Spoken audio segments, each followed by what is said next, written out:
I'm not afraid of this, you know. Like I don't think the guy is crazy. I think he's actually very smart. It's a trick of intimidation. It's a mind game. Yeah, well, let's ask this guy because he's obviously a Diaz fan with his 209 Cesar Gracie shirt on. Hey, I'm from Stockton. Can't tell, not at all. Where we all respect you very much, George. And I was wondering, what did you think about what he said at the press conference when he said that you being here kind of makes him sick because you're taking away some of the attention? And I wanted to ask one more question. What are you going to do after he whips your ass and takes your belt?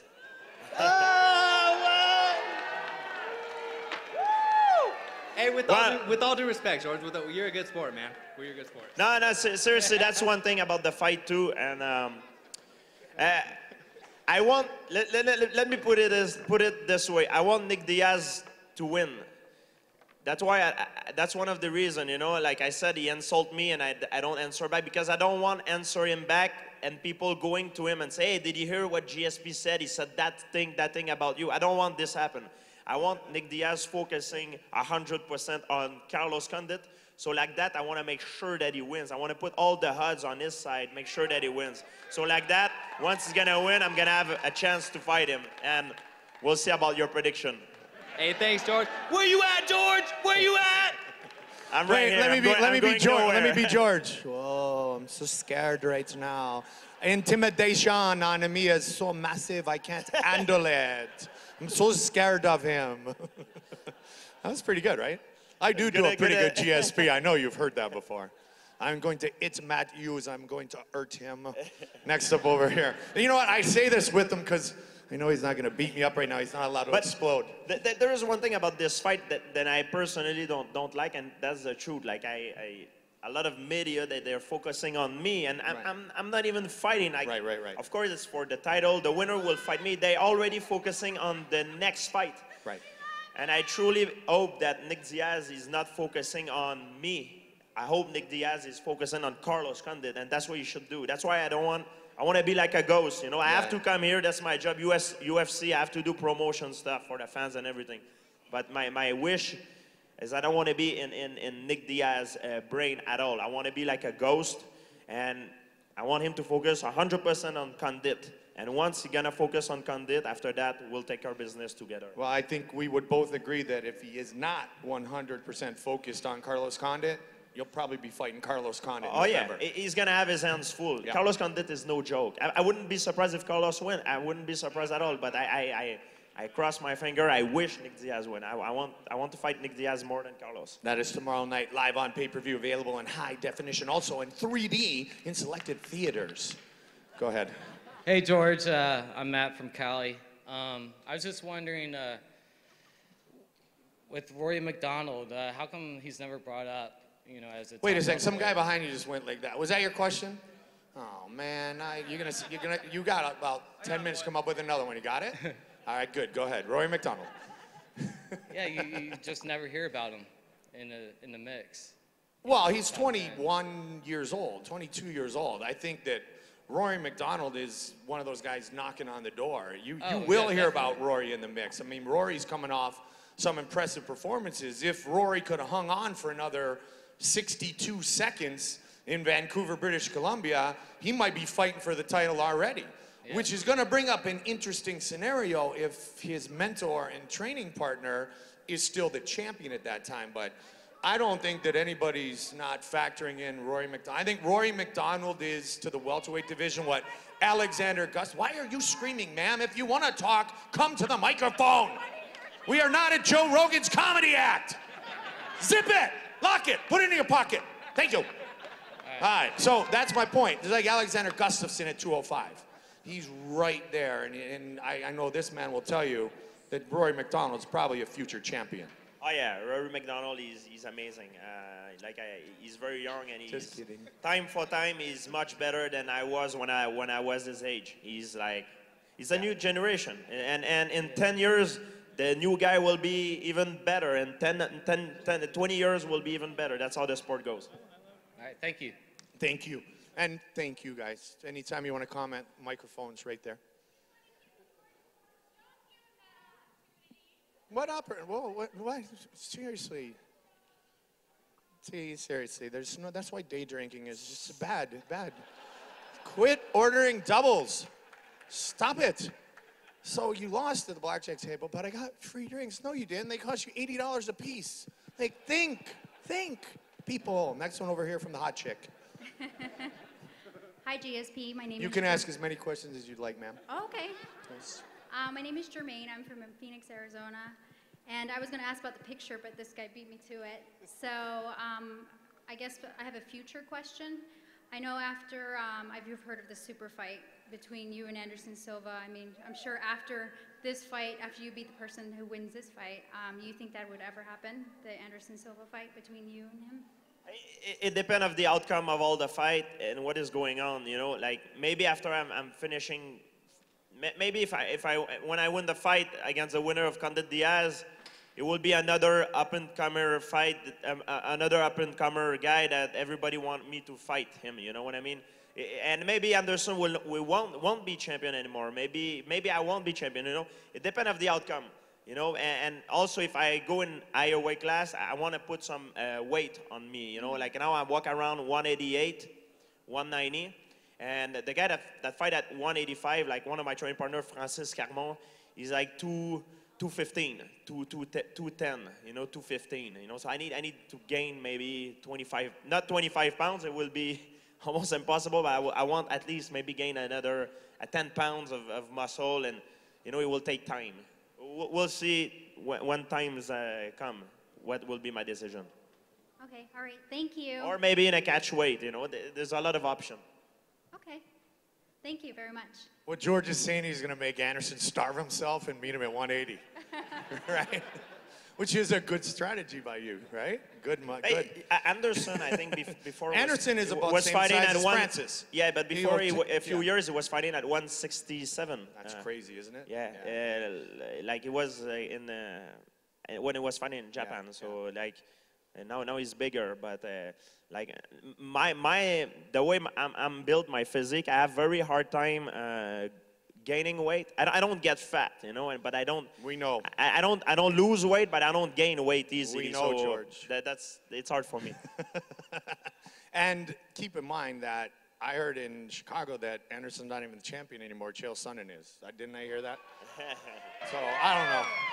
Well, maybe we'll be against Chael Sonnen then. We'll no kidding, right? No kidding. That would be interesting as well. So many great matchups. And, you know, you look at John Jones fighting Rashad, and John and Anderson could fight. But, hey, let's focus on tonight, tomorrow, the next day, and your question. Hi, my name is Brandy, and I'm from Edmonton, Alberta. Another fine Canadian. Did you guys all think that George was fighting tonight or something when you booked these plane tickets? Okay. No. My question is, besides Nick Diaz that you want to fight, who would be your next pick? Well, I know who his next pick is going to have to be. Well, if you could pick, like. Yeah. I don't necessarily want Nick Diaz. I want him if he win the fight. But if Carlos win the fight and if I have a choice, I want Carlos Condit. You know, I want to win. I want to fight the best man. I want to fight the #1 guy, and this will be the winner of that fight. Okay, and also, do you have anything to give away to your fans? To what? Do you have anything to give away to your fans? To give away? Yeah, I'll come see you guys after when everything done. Signature, pictures, stuff like that. Okay, thank you very much. Thank you very much. Next question. Go ahead, bud. Hey, my name is Tim from Victoria. I met you, George, once in Richmond. I went to your seminar, and you said something to me that is mind-boggling. I've told other people you said it. Nobody believes you said it. I just want to. What did he say to you? Did he say, "I'm not impressed with your performance"? No, he didn't. No, he didn't. Oh, okay. But I just want to tell you about, tell you what you said, and you tell me what you think of that now. You said that you'd consider a move to 205. That's what you said. Oh, too many coke. Maybe I got hit too much on the head, you know? It was right after I should have said something. I was probably completely out of my mind. It was after the Matt Serra fight. You did a seminar, and I don't know. That's what you said you'd consider it. Well, I will first start to go at 185 first if I have to go at 205. You told me that I won't jump one weight class. You told me that you train with people at that weight class and have no problem. Yeah, well, it's something training, you know, when you train, and I do well. I have the tendency in training. Most of my training partners are much bigger than me, and I do well with bigger guys. But training is very different than a fight, you know, and I have the speed advantage, maybe the agility advantage, but it depends, you know. Like I won't go 205 first. If I go, I will go 185, you know. But I'll go step by step. I won't jump right away at 205. It would be the stupidest thing I could ever done. So the answer is, would you consider it? It's the same question that you asked me now. If you would ask me who would win in a fight between Spider-Man and Batman, like it is. Enough. I'm not there yet. I have no idea. I'll start to go step by step. Thank you. If he goes to 205, he's going to have a huge sponsorship from Boston Pizza. I can tell you that. Because you're going to have to eat a lot every day. A lot. Next one over here. Okay, have you come up with something other than Rory McDonald? Beautiful. George, I was going to talk about Rory. I'm from Vancouver, BC. I came down specifically to meet you when I heard you were doing the Q&A. I saw your last fight in Toronto. On the way to this, I was walking to the lobby and I saw Nick Diaz. True. I asked him for a picture. He saw my shirt, so he said, take that shit off. The GSP shirt. He did it, but that's what he said. Yeah, but you know, at least he did it, you know. So he's. Nothing you just said surprises me at all. and he took the picture. Oh yeah. And he's cutting weight and he's grumpy. He was very And he doesn't like him. He's cutting weight too. He had so the beanie on, the hoodie over his head. that proved my point. I don't think he's a bad person. Yeah, no, he's fine. I met him earlier. Exactly. And seriously, to get That's him what on he the day does. when he's cutting weight to get a picture, that is actually kind of huge. Yeah, it's kind of good. You know, you cut the weight, you're pretty cranky when you cut weight, and he did it. And that's why he's a good guy. That's means he's not as crazy as people think. It's an intimidation thing that he tries to do. So It's an honor to talk to you, and you're a Canadian icon. thank you. I mean, seriously, get 209 guy to start walking the streets of Montreal in that shirt and see how he gets treated. You know, they're not gonna treat him really well on St. Catherine Street, are they? The guy from 209? No, they're gonna be on your side. I don't know if they're really in Montreal. They don't. They're all headed to that one place. Anyway, I won't mention it. Go ahead. Everybody knows the place I'm talking about. Anybody in hockey or anything in life. Go ahead, sir. Hello, Mike. Hello, George. What's going on, buddy? Not a whole lot. I've seen you in every event the UFC's put on since you guys started way back in the day. I appreciate you guys' work. Thank you very much. George, do you feel like your reputation will be tarnished at all if you don't make a jump up in weight class to maybe fight some heavier contenders? You know, when you speak of the greatest in UFC, BJ Penn, Randy Couture come to mind. They both, you know, made that step up and tried to do it in a different weight class. Yeah, they tried to do it, and a lot of them, they fell, you know. Randy didn't. Me, I don't want to try stuff. When I do stuff, I do it, I don't try. And if I do stuff because in my mind, I'm sure I'm going to do it. And it's always a size component. You know, like I said, I'm walk around 188, 190. A lot of welterweight are even bigger than I am. So if I do so, I will need time to I want to put some weight on. And I will do it well and do it in the right way. So you don't think it tarnishes your record at all if you don't fight, you know, bigger competitors like Randy or BJ? No, it doesn't. It doesn't. It depends of the challenge. If let's say after all the fight, if put it this way, let's say after a few fight, I'm gonna have to fight the same guy again that I've beat before. I'm not really interested of doing that. I might have to consider going in a higher weight class. You know, what drives me in the sport is the challenge. You know. And as long as I have a challenge, I'm happy. Right now, I'm coming from a big surgery. I have an incredible challenge between Carlos Condit and Nick Diaz. That's an incredible task that I have. I don't lack of any challenge right now. Thank you very much. Thank you. I'll tell you what, he doesn't have anything to prove to me. He's one of the greatest champions of all time, and Georges St-Pierre will be in the UFC Hall of Fame. Case closed. Next question over here. Hi, my name's Christy. I'm from Vancouver, Canada. My husband's the biggest MMA fan I know, and he wants to know what you think of Jake Ellenberger. Jake Ellenberger, yeah, it's a good question. Jake Ellenberger, it's another guy that is coming up. Maybe after there is a Jake Ellenberger now. Hendricks is there, and you know, who knows what's gonna happen? You know what I mean? Maybe after that fight, when I'll fight the winner for the title, it's gonna be another guy that everybody gonna be thinking, oh my God, he's the next big thing. I have to fight him. So Jake Ellenberger is there. He's an incredible martial artist. Also, if you remove the Canadians, who's going to win the Stanley Cup? Well, as a matter of the fact, Canadians are removing themselves. I'm from Montreal, but I'm not. Montreal is not my favorite team. It's Edmonton Oilers, my favorite team. Woo! Thanks, George.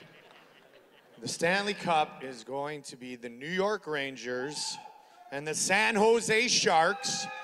And Joe Thornton is going to get his first Stanley Cup ring this year. Write it down. Sorry, Sedin twins. I do like Vancouver. My wife's from there. But this year is the year of Jumbo, who's a huge UFC fan. So go Sharks. And my buddy Marion Gabrick's having a great year.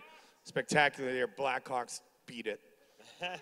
Dupuis I love. That's my boy from Minnesota. Pascal Dupuis, good French-Canadian. That's my buddy. He brought out a Sidney Crosby stick for my son. Sidney was signing some T-shirts with my son's pen. My son wanted Evgeny Malkin's signature. He said, Dad, Sidney has my pen. I go, ask him for it back. He goes, hey, Sidney, you stole my pen. I love that kid. All right, we got time for one more from each side. Then we got a little special giveaways to some fans. Then George will do some autographs and pictures. So one from you, and we'll go from there. Go ahead, sir. Hi. With the Eddie Bravo shirt on. Hi, and you would guess that my question is based on that. Yes. George, are you going to utilize the rubber guard in the future? Thanks, Goldie. Are you going to go to crackhead control? No, I was just curious if you knew about the 10th Planet System and what you think of it, and do you think it's going to make a big boom in the UFC pretty soon? I've been at Eddie Bravo gym before, and I trained with Joe Rogan. That's when Joe Rogan was helping me out with the spinning back kick. Yeah. And by the way, Joe Rogan got the best spinning back kick I ever seen in my life. It's incredible. This man can fight. If he hit anyone with a spinning back kick, the guy is going down. I don't care who it is, how big it is. It's amazing. If he hit George with a spinning back kick, I'm dead. He'd be right next to you. And if you haven't seen it, go to YouTube. Go to Joe Rogan's spinning back kick. It's sick. Taekwondo black belt. Joe Rogan used to be a Taekwondo champion before, so yeah. Do you see the 10th Planet rubber guard making jiu-jitsu more interesting in MMA? I haven't seen it, no. I'm going to go watch it because you mentioned it, but I haven't seen it. Because it seems like a lot of guys' guard in the UFC is kind of boring, and they just try to either sweep or get on top or just back out instead of attacking from the guard like you used to see in the past with Hoist and stuff before Eddie came around. I think it's a delicate mix, too. And, you know, Eddie Bravo's a great friend of mine, and I couldn't be more happy for his success. Eddie worked in the truck with us. Obviously, Joe's my longtime partner. Eddie's family to me. There's 10th Planet Jiu-Jitsus all over the world right now. But as you know, you need to be extremely flexible to really utilize the rubber guard properly, and you need to truly train in that system for a long time. Oftentimes, these guys are trying to do everything. You know, it's not just Brazilian Jiu-Jitsu, and you add punches to the face and the whole, and what you have is a guy that sometimes has enough Jiu-Jitsu to protect himself or not to get submitted. So I know what you're saying. I'd love to see Eddie continue to have success, but you got to be a very special athlete with extreme flexibility to utilize the 10th Planet system. That said, Eddie, we have given you so much free press. Send me a check, buy me a drink, buy those girls a couple more doubles, whatever you need to do. All right, thanks a lot. Thank you very much. Final question over here, please. Thanks, guys, for taking the time. Armando, hi, George, Mike, from Mexico. Mexican people respect you, George. Keep doing your thing. Tomorrow's pay-per-view available in Spanish, yes, UFCLatino.com. A request and a question. The request, please, can you say hi or wave or blow a kiss to my best friend, Joanna, who didn't have the guts to come and talk to you. She's right over there, waving. Joanna, nice meeting you. Mucho gusto. Thank you very much. And everybody talks about you moving up. What about going down to 155? If I go down at 155, Frankie Edgar will kick my butt. All right, fair enough. Thanks, guys. I will probably have to cut one of my legs, so it will be pretty hard for me. Thank you very much. Hey, guys, a big round of applause for Georges St-Pierre. All right, a couple of announcements. First of all, do not forget the UFC Fan Expo is back right here in Las Vegas, July 6th and 7th. It'll be right here at the Mandalay Bay. Tickets and VIP packages are on sale now in capitals. Thank you, Sutton. At UFCFanExpo.com. At the end of the oh, I'm not supposed to read that part. Sorry. And we also now have a drawing for the UFC Fight Club backstage winner. This winner and their guests will be going backstage to meet the fighters on tomorrow night's UFC 143 fight card. Also, our winner will receive 2 tickets and a meet and greet with Motley Crue tonight as they open their 3-week residency in Las Vegas. You guys have heard of Motley Crue, haven't you? Let's take a look.